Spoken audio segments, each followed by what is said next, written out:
April 2 world autism day. World autism day సందర్భంగా మనకు అవగాహన కల్పించడానికి ప్రస్తుతం మనతో పాటుగా ఉన్నారు నిజామాబాద్ నగరంలోని senior neuro psychiatrist, drug de addiction specialist doctor ఏ విశాల్ గారు ప్రస్తుతం మనతో పాటుగా ఉన్నారు. వారితో మాట్లాడే ప్రయత్నం చేద్దాం. నమస్తే సార్. నమస్తే సార్, ఈ వరల్డ్ ఆటిజం డే యొక్క ప్రాముఖ్యత వివరించండి. అలాగే ఈ 2025 సంవత్సరం యొక్క థీమ్ కూడా వివరించండి. ఆటిజం అంటే పిల్లల్లో, చిన్న పిల్లల్లో అవిటిదనము అంటే ముఖ్యంగా మూగ, చెవిటి, తర్వాత మతిమరుపు, తర్వాత మానసిక సమస్యలు అనేది మనం చూస్తుంటాం. సో ఇది ఒక మానసిక సమస్య. వాళ్ళలో తెలివి బాగానే ఉంటుంది, కానీ వాళ్ళలో భావ వ్యక్తీకరణ ఒకటి లోపిస్తుంది. ఆ భావ వ్యక్తీకరణ లేకపోవడం వల్ల వాళ్ళు ఏమవుతుందంటే సొసైటీకి మెల్లిమెల్లిగా దూరం అయిపోయి వాళ్ళు మానసికంగా ఇబ్బంది పడతారు. అదే మనం భావ వ్యక్తీకరణ ఎప్పుడు వస్తుంది? వాడు మాట్లాడితే ఇంకో వ్యక్తితో మాట్లాడుతుంటాడు కాబట్టి కమ్యూనికేషన్ డెవలప్ అవుతుంది. ఆ మాటలు రావడానికి మనము వాళ్ళకి హెల్ప్ చేస్తాం. భావ వ్యక్తీకరణ, వాడి యొక్క కమ్యూనికేషన్, సంతోషాన్ని కానీ, బాధని కానీ, లేకపోతే వాళ్ళలో ఉన్న భావాలను వ్యక్తీకరించలేకపోతాడు కాబట్టి వాడు వెనకడుగుతున్నాడు. కానీ మనం వాటిని వ్యక్తీకరించే విధంగా మనము వాడికి ఈ ట్రీట్మెంట్ ఇచ్చినట్లయితే దాని నుంచి బయటపడతాడు. ఇదే ఆటిజం. సో ఈ ఆటిజంని మనము గుర్తించి, తొలి దశలో గుర్తించి ట్రీట్మెంట్ చేయాలి.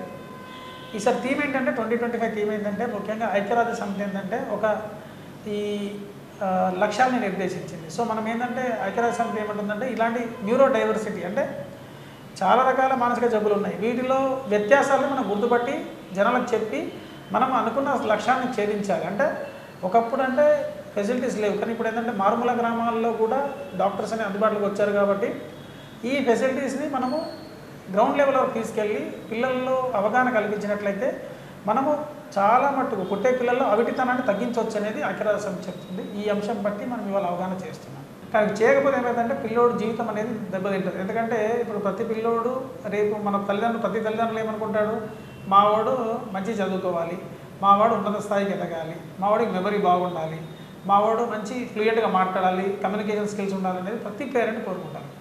కానీ ఈ ఆటిజం అనేది ఇప్పుడు పెరుగుతున్నది. ఈ చిన్నపిల్లల్లో 3 సంవత్సరాల పిల్లల్లో ఏంటంటే మనం గుర్తుపట్టి తొలుత దశలో వాళ్ళకు స్పీచ్ థెరపీ, బిహేవియరల్ థెరపీ అనే కొత్త వైద్య విధానాలు అందుబాటులోకి వచ్చినాయి. ఈ చిన్నపిల్లలు మాటలు రాకపోవడము, బుద్ధిమాంద్యం అట్లాంటివి కనిపించినట్లయితే వెంటనే డాక్టర్ దగ్గర తీసుకెళ్లాలని ఈ ప్రపంచవ్యాప్తంగా ఈరోజు 2 ఏప్రిల్ సందర్భంగా వరల్డ్ ఆటిజం డే నిర్వహిస్తున్నాం. ఎక్కువగా ఏ వయసు పిల్లల్లో వస్తుంది అంటారు? 3 సంవత్సరాల వయసు పిల్లల్లో మొదటగా మనకు బయటపడుతుంది. అంటే అప్పటి వరకు ఏంటంటే పిల్లోడు ఏంటంటే కొంచెం కమ్యూనికేషన్ అనేది అంటే అంతకుముందు కూడా మనం గమనించవచ్చు, కానీ అంతగా గుర్తుపట్టలేదు తల్లిదండ్రులు కానీ, టీచర్స్ కానీ. ముఖ్యంగా ఈ 3వ సంవత్సరం తర్వాత ఏమవుతుందంటే వాడు కొద్దిగా తల్లిదండ్రులతో పాటు వాళ్ళ అమ్మమ్మ, నానమ్మ, లేకపోతే కుటుంబ సభ్యులతో మెల్లిమెల్లిగా వాడు ఇంటరాక్ట్ అవుతుంటాడు. వాడు తోటి పిల్లలతో ఆడుకుంటుంటాడు. లేకపోతే ఏమైందంటే వాళ్ళు కోపం కానీ, చికాకు కానీ మనకు బయటపడుతుంటుంది. ఎందుకంటే చాలామంది అనుకుంటారు పిల్లలకి ఏంటి కోపం, చికాకు ఉంటాం, కానీ వాడికి కూడా భావ వ్యక్తీకరణ ఉంటుంది, వాడికి కూడా ఇండివిజువాలిటీ ఉంటుంది. అయితే ఈ 3 సంవత్సరాల పిల్లలు ఏంటంటే ఇప్పుడు మనం ఎప్పుడైనా మన చిన్న బుగ్గకి ఇట్లా ఏరా బాగున్నావా అని అంటే వాడు ఏంటంటే నవ్వుతుంటాడు చిన్నపిల్లడు. తర్వాత వాడికి షేక్ హ్యాండ్ ఇస్తే వాడు కూడా షేక్ హ్యాండ్ ఇవ్వడానికి ట్రై చేస్తుంటాడు. టాటా బాయ్ బాయ్ అంటే వాడు చెప్తుంటాడు. అంటే ఇదేంటి నార్మల్గా జరిగే కమ్యూనికేషన్, అంటే వాటిలో భావ వ్యక్తీకరణ జరుగుతుంటుంది. కానీ కొందరు పిల్లలు ఏమైందంటే ఇవన్నీ స్తబ్దంగా ఉంటారు, మాట్లాడరు. మనం ఎంత పిలకరించినా కానీ, గంటలు కొట్టినా కానీ, లేకపోతే వాడిని పిలకరించినా వాడు మాట్లాడు. వాడు ఒంటరిగా ఉంటుంటాడు, వాడే ఆడుకుంటుంటాడు, వాడేదో చేతులు ఊపుతుంటాడు, వింతగా ప్రవర్తిస్తుంటాడు. మన వాళ్ళు ఏం చేస్తుంటారంటే వదిలేస్తుంటారు. అప్పుడు వదిలేయకూడదు. ఈ సమయంలోనే వాళ్ళు ఏం చేయాలంటే డాక్టర్ దగ్గర తీసుకెళ్ళి వాళ్ళకి ఏంటంటే కమ్యూనికేషన్ డెవలప్ చేయించాలి. అంటే ఆ పిల్లోడి యొక్క తెలివి బాగానే ఉంటుంది, కానీ వాడికి ఏంటంటే ఆ భావ వ్యక్తీకరణ లేకపోవడం వల్ల వాడు బాడీలో ఉన్న నాలెడ్జ్ అది చెప్పలేకపోతుంటాడు పక్కన వాళ్ళకి. సో కాబట్టి మనం ఏం చేయాలి, ఈ 3 సంవత్సరాల వయసులో ఇట్లా వాడు మాట్లాడలేకపోతున్నాడు, నవ్వలేకపోతున్నాడు, సంతోషాన్ని వ్యక్తపరచలేకపోతున్నప్పుడు మనం వెంటనే ఏం చేయాలి, వాడికి ఇన్వాల్వ్ అయిపోయి కొన్ని ట్రీట్మెంట్స్ ఉంటాయి, థెరపీస్ ఉంటాయి. దాన్ని ఇచ్చినట్లయితే వాడు మళ్ళీ నార్మల్ తీసుకురావడానికి అవకాశం ఉంటుంది. సో కాబట్టి ఈ 3వ సంవత్సరం నుంచి గుర్తుపట్టడానికి మనకు అవకాశం ఉంటుంది. ఆటిజంకి సంబంధించి మీ హాస్పిటల్లో ఎలాంటి చికిత్సా పద్ధతులు ప్రస్తుతం అందుబాటులో ఉన్నాయి, ఒక్కసారి వివరిస్తారా? నేను గత 15 సంవత్సరాల నుంచి నిజామాబాద్లో ప్రాక్టీస్ చేస్తున్నాను. ఇంతకుముందు ఏంటంటే నేను యాజ్ ఎ డాక్టర్ ఏంటంటే వాళ్ళని చూసి వాళ్ళ కోపానికి, వాళ్ళ తెలివి పెరగడానికి మందులు ఇవ్వడం కానీ, వాళ్ళకు కొన్ని కౌన్సిలింగ్స్ కానీ చేసేవాళ్ళు. అయితే కొన్ని మనకేంటంటే ఇక్కడ థెరపీస్ అనేవి అందుబాటులో ఉండడం కష్టమయ్యేది ఒకప్పుడు. ఎందుకంటే ఇప్పుడు స్పీచ్ థెరపీ, ఆ స్పీచ్ థెరపిస్ట్ అనేది మనకు అందుబాటులో ఉండేవాళ్ళు కాదు. ఎందుకంటే ప్రతిసారి హైదరాబాద్ పంపించాల్సి వచ్చేది. ఇది ఒక రోజులో చేసేది కాదు. మన పిల్లలు స్కూల్కి బడికి ఎట్లా పంపిస్తాము, వాళ్ళు ఈ స్పీచ్ థెరపీ కూడా డైలీ ఇవ్వాల్సి వస్తుంది. అది ఇవ్వాలి అంటే ఏంటంటే మనం హైదరాబాద్కు తల్లిదండ్రులు అక్కడ పంపించేవాళ్ళం. పంపిస్తే ఏమైతుంది వాళ్ళకి ఏంటంటే రోజు ఇవ్వాలి కాబట్టి కొందరు తల్లిదండ్రులు అయితే వాళ్ళ యొక్క జాబ్ని వదులుకొని వాళ్ళ పిల్లల కోసం హైదరాబాద్లో సెటిల్ అయిన వాళ్ళు కూడా ఉన్నారు. ఎందుకంటే రోజు స్పీచ్ థెరపిస్ట్ దగ్గర తీసుకెళ్ళి వాడికి మాటలు చెప్పించాలి. తర్వాత బిహేవియరల్ థెరపీ అంటే వాడు ఏంటంటే వాడు విచిత్రంగా ప్రవర్తిస్తుంటాడు. సౌండ్కి సెన్సిటివ్. ఇప్పుడు ఒకవేళ సడన్గా సౌండ్ వచ్చినా కానీ, లేకపోతే వాతావరణం మార్పులు వచ్చినా కానీ, కలర్లో ఏమైనా ఇబ్బంది అనిపించినా కానీ వాడు వెంటనే భయపడుతుంటాడు. తర్వాత వింతగా ఎక్కువ చెప్పిన మాటలు ఏమైనా చెప్తుంటాడు.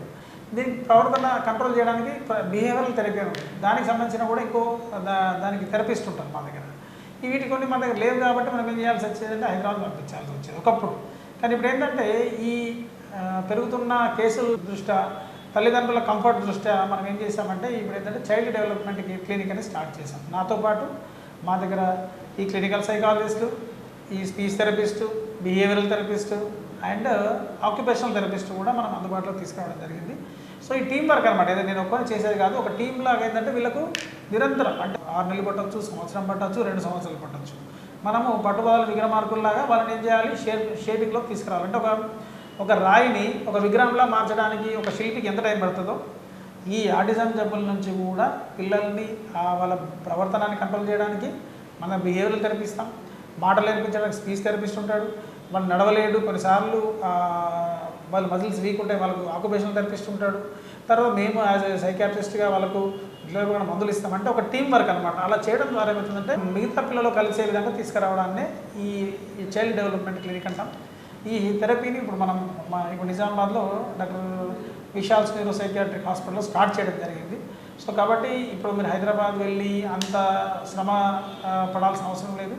తక్కువ కాస్ట్లోనే మనం ఈ ఫెసిలిటీస్ అనేవి అందుబాటులో తీసుకొచ్చాం. సో కాబట్టి ఈ ఆటిజం అనేది నేను ఇంతకుముందు కూడా చాలా కేసెస్ కంట్రోల్ చేయడం జరిగింది. కానీ ఇప్పుడు ఇంకా సఫిస్టికేటెడ్గా వాళ్ళకి ఏంటంటే హైదరాబాద్లో ఏదైతే ఫెసిలిటీస్ ఉన్నాయో అవన్నీ ఇక్కడ మేము అందుబాటులో తీసుకురావడం జరిగింది. ఆటిజంని గుర్తించిన తర్వాత వారి పేరెంట్స్ చికిత్సను అందించలేకపోయినా పిల్లల భవిష్యత్తు ఎలా ఉంటుంది అంటారు? మొక్కై వంగనేది మానై వంగున అంటాం, మన పెద్దవాళ్ళు అంటారు.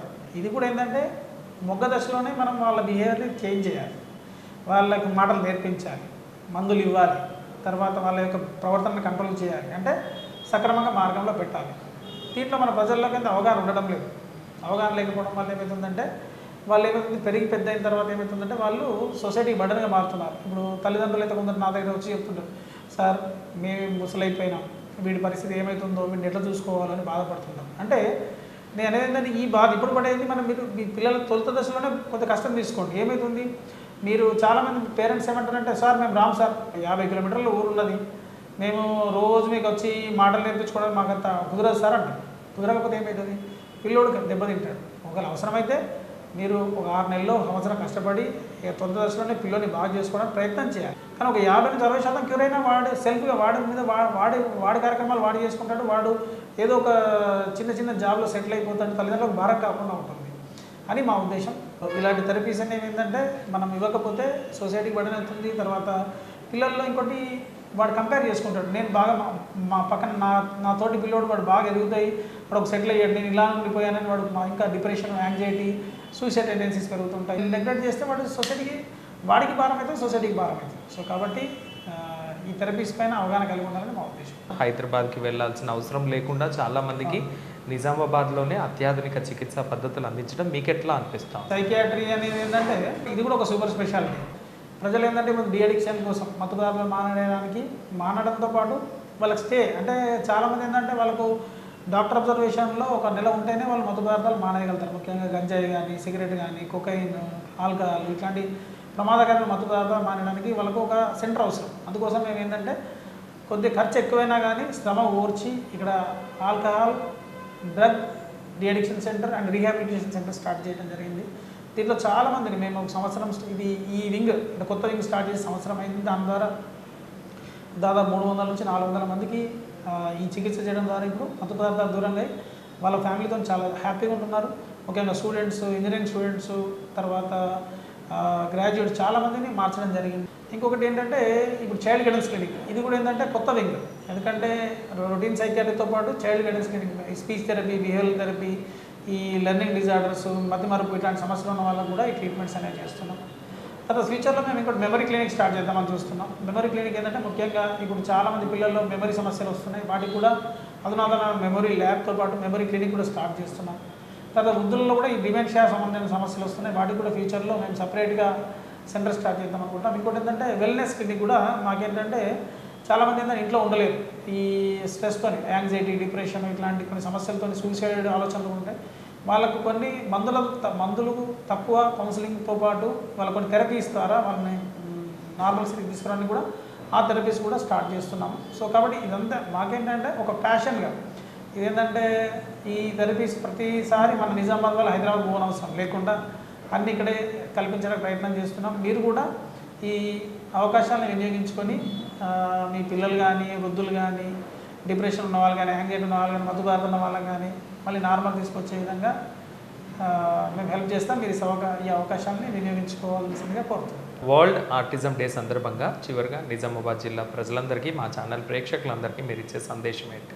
చాలామంది పిల్లల్ని ఎక్కువ పేరెంట్స్ కంటే ఎక్కువ టీచర్స్ దగ్గర ఉంటారు. కాబట్టి వాళ్ళ పిల్లలకి ఏంటంటే ఏదైనా స్కూళ్ళల్లో ముఖ్యంగా ఇట్లాంటి సమస్యలు ఉన్న వాళ్ళు అందులో ఒక 3-4 ఉంటారు. వాళ్ళని ఇబ్బంది పెట్టకుండా వాళ్ళని అంటే మిగిలిన పిల్లలు చదవట్లేదని వాళ్ళని హ్యూమిలియేట్ చేయకుండా వాళ్ళని కొంచెం స్పెషల్ కేర్ తీసుకోవాలా. అండ్ రెండోది ఏంటంటే ఇట్లాంటి వాళ్ళకు ఈ ఎర్లీ ఇంటర్వెన్షన్ చేసే విధంగా ప్రోత్సహించాలి. తర్వాత ఈ ముఖ్యంగా తల్లిదండ్రులు కూడా వాళ్ళకు తెలియక వీళ్ళు కావాలని చేస్తున్న కొట్టడం, తిట్టడం అట్లా చేసి వాళ్ళు ఇంకా డిప్రెషన్కి వెళ్తారు పిల్లలు. కాబట్టి పిల్లల్ని మోటివేట్ చేసి వాళ్ళకి ప్రాపర్గా ట్రీట్మెంట్ ఇప్పించాలి. ముఖ్యంగా సొసైటీ బాధ్యత కూడా ఎన్జిఓస్, చాలా రకాల ఎన్జిఓస్ కూడా ఏదో మనము వేరే వర్క్ చేస్తుంటాం, దీనిపైన కూడా కొద్దిగా ఫోకస్ చేసి ఈ విషయాన్ని సొసైటీలో తీసుకెళ్తే చాలామంది పిల్లల్ని మనము అవిటితనం నుంచి అంటే ఈ మూగ, చెవిటి, తర్వాత ఇలాంటి మానసిక సమస్యలు, మందబుద్ధి ఇట్లాంటి వాటి నుంచి మనం బయటకు తీసుకురాగలుగుతాం. కొందరు కాన్ఫిడెన్స్ తక్కువ ఉంది అంటే వాటి క్యాపబిలిటీ ఉన్నా కానీ ఈ డిజార్డర్ ట్రీట్ చేయకపోవడం వల్ల వాడు కూడా కలెగురగంపలాగా ఆ మానసిక సమస్యల గుంపులో పడిపోతున్నాడు. అట్లా కాకుండా మనం తొలి దశలో గుర్తిస్తే వీళ్ళని బ్రైట్ స్టూడెంట్లా చేయొచ్చు. ఎగ్జాంపుల్ ఐన్స్టీన్ అండ్ ఎంతోమంది శాస్త్రవేత్తలు కూడా ఇలాంటి సమస్యలు బాధపడి వాళ్ళు ప్రాపర్గా వాళ్ళకి అందుబాటులో ఉన్నాయి కాబట్టి వాళ్ళు బయటకు రాగలిగారు. ఎట్లా అంటే కూడా మన సొసైటీలో ఎంతోమంది పిల్లలు వాళ్ళని మనము తెలివితో ఒక పిల్లల్లాగా మనం ముద్రేసి వాళ్ళు పక్క పెట్టేస్తాం. వాడిని మనం తొలి దశలో ట్రీట్మెంట్ ఇస్తే వాడిని కూడా ఒక సైంటిస్ట్ చేయొచ్చు, వాడిని కూడా ఉన్నత స్థితికి తీసుకురావచ్చు అనేది మా మెసేజ్. మీ విలువైన సమయాన్ని కేటాయించి ఈరోజు చాలా చక్కటి ఇన్ఫర్మేషన్ని షేర్ చేసినందుకు నిజామాబాద్ జిల్లా ప్రజలందరి తరపున, మా ఛానల్ తరపున మీకు ప్రత్యేకంగా ధన్యవాదాలు. Thank you sir, thank you. World autism day సందర్భంగా డాక్టర్ విశాల్ గారు చెప్పిన జాగ్రత్తలన్నీ పాటించి మీరందరూ ఆరోగ్యంగా, సురక్షితంగా ఉండాలని మనస్ఫూర్తిగా కోరుకుంటున్నాం. కెమెరా పర్సన్ ఉదయ్తో ఫనీ భారతి ఛానల్, నిజామాబాద్.